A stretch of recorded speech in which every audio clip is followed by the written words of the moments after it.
Oh, this owl, man. This freaking owl. Okay, so, last week when the new starters were announced for Pokemon Sun and Moon, Generation 7, a lot of my fans asked me, hey, Tekking, what did you think about the new starters? Which one's your favorite? And blah, blah, blah.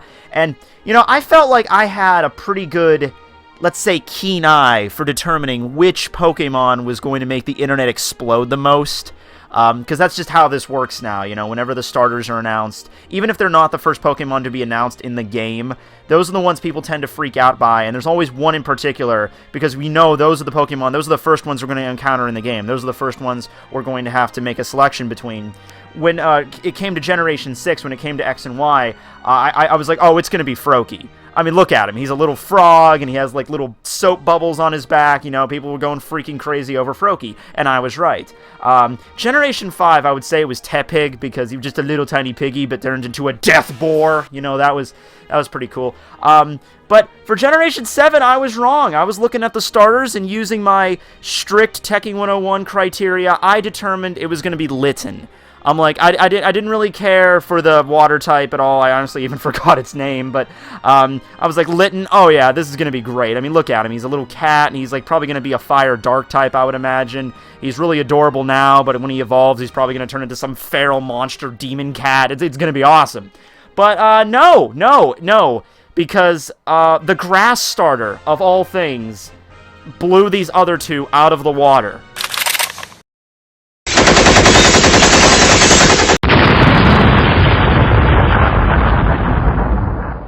And it's funny, because it's just a chubby little owl with a bow tie. That's all. Now, listen, bow ties are cool. I'm not saying bow ties are not cool. And the bow tie is a leaf, so that makes it kind of interesting, unique, I guess. But at the end of the day, it's just a chubby little owl with a bow tie. So, I will tell you now, my favorite starter, the one that I'm probably like 100% certain that I am going to get for Pokemon Sun and Moon is, in fact, Rowlet. I mean, come on, he's adorable. Look at him. And then the promotional art with him and the water type, he's getting sucked in the bubble, and all the fan art that's exploded since then. Oh, I'm a sucker. I don't care. He's adorable. I'm picking Rowlet. But let's go through some fun facts, I guess, about him. Since everyone else has probably already made videos about this, I gotta capitalize on it too. Alright, well, he's the first dual-typed grass-type starter since Bulbasaur 20 years ago back in Generation 1. Yeah, so Bulbasaur was poison grass and Rowlet is grass flying. That type of, that dual typing to begin with is kind of rare. There's not a lot of Pokemon that really share that. The Hoppip family does, but they can't really fly. I mean, they don't have wings. I mean, they float on the wind, because they're like pollen, but that's not really flying in my opinion, so that doesn't count. Other than that, we also have, oh shit, what else is there? Shaman, in its sky form, is a grass-flying type. Alright, that's pretty kick-ass. And, what else do we have? Oh, Tropius, yes! Tropius gets so much hate. I think just because it gets shoved into the bottom of the barrel when it comes to Generation 3 Pokemon. I don't understand why. It's a fucking dinosaur that can fly. Except, no, not that kind of flying dinosaur. This kind of, flying dinosaur. It's awesome. And it's also a palm tree, and it has, bananas growing off of it. But I like bananas, so that's awesome.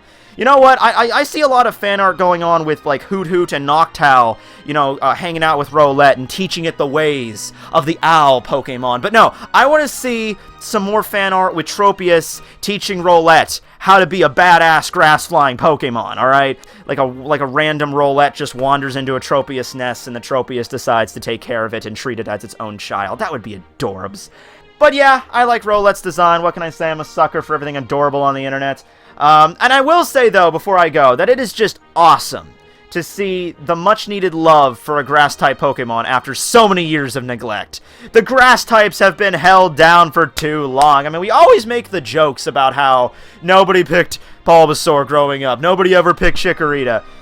Trico was okay, I guess. I sort of think Mega Sceptile sort of saved him there. But yeah, Trico was okay. Turtwig was alright. Snivy, no one gave a shit about Snivy. Chespin was...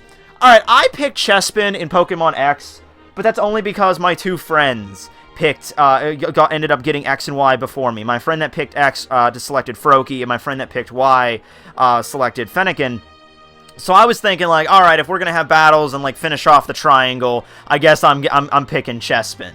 You know, I feel like the kid that ended up, you know, going to Pallet Town late, and, you know, Professor Oak's like, oh, I'm sorry, but, you know, the guy that picked Charmander and Squirtle, they left like 7 hours ago. Even Ash, you know, Ash slept in, but he was still here before noon. It's like 7 o'clock at night. Well, whatever, I got this Bulbasaur. I'm like, whatever, thanks. But yeah, Viva la Grass types. Signing out.